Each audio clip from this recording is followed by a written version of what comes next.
Yes. Hôm nay là buổi cuối. Okay, let's get started. First, so I'm going to ask you some personal questions. Okay, first we talking about your living area. Okay, so do you live in a noisy or quiet area? Probably I live in a noisy area, but I think that my area is noisy during the night because there are many like Koreans living in my area. So during the night, many Koreans chose to go to bars or BBQ restaurants with their friends or family. And I think that Koreans they talk a lot and they yell, they laugh loudly. And sometimes when I was young, it really hard for me to sleep in the night because they are really loud. Okay.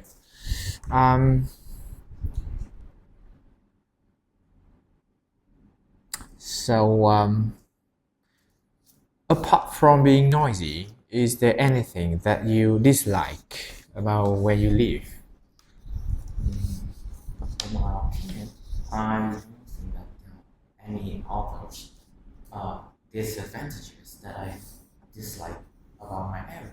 But there's one thing in my mind is that there are only there are only a few like bookstores around my area, and like every time I need to buy maybe equipment for my studies, and also sometimes the educational books, and I cannot find it in my area, so I have to do online shopping, which I rarely do. Okay. Okay, let's talk about another topic. Okay, let's talk about your name. Uh, does your name have any special meaning? I think that uh, I think that my name has some kind of meaning to it because, as my mom once told me, my name is it refer to being peaceful and uh, like because my mom she told me that I will live peacefully and maybe be successful in my life. So she gave me the name Bình, as stand for Bình, which means peaceful. And I think it's a really, I think I really value it from my mom. Okay. So, does anyone in your family that have the same name as you? I think that I don't think there are anyone in my family who have the same name as me. But my brother also has Bing in his name. But his full name is Dương Bình, so I think there's only a bit of my meaning in his surname. So Okay. Okay, that's it for the part one. Now we're going to move to the part two. This is the topic, and I'm going to give you a piece of paper. Okay, you have 1 minute to prepare.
Okay. 2 minutes, please. Just about last month, Mm. I had had this really interesting conversation with my friend whose name is Bình. And to this with this description, I think that it is a really maybe funny and also hardworking and intelligent student too. Because every time there's a like test on at school, and he always scored like sometimes 10 out of 10. And so just last month, we had a discussion about which career path would you take in the future, and which subjects you need to study for it. So his career in the future, he wants to become an engineer, and I want to study in AI field, and I think that my dream job and his dream job, like they almost align. So we discussed about which subject we need to focus on, and he told me many things about which class to take, which subject need to concentrate on most. And after that, I can like fully understand about my dream job and which field I need to zero in on. And I think after that discussion with him, I have gained a lot of like really valuable insight. Okay, thank you. Okay, now I'd like to ask you some further questions, okay, related to the topic discussions and communication. Okay, first of all, why do people sometimes avoid discussions or arguments?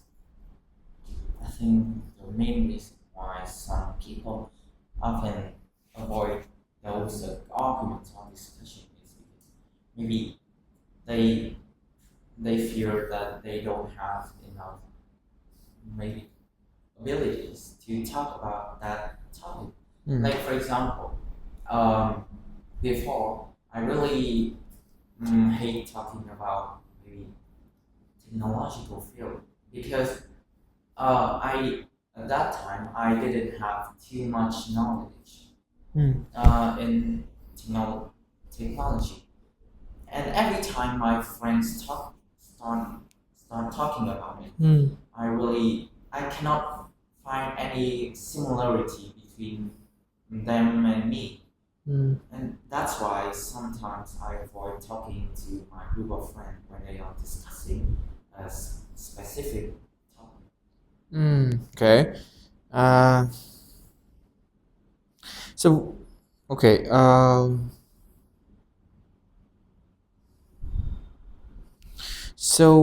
What makes a person, become a good communicator, in your opinion? I think that to become a good communicator, you need to practice a lot. There are many famous people in the past who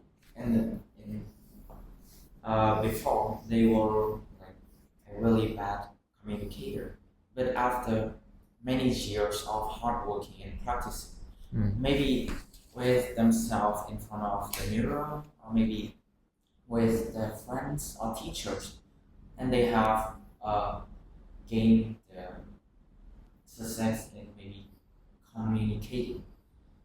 And I think that the most important factor that help people to become a good communicator is regularly practicing, and it will improve their confidence and also their fluency. Okay, thank you. That's it.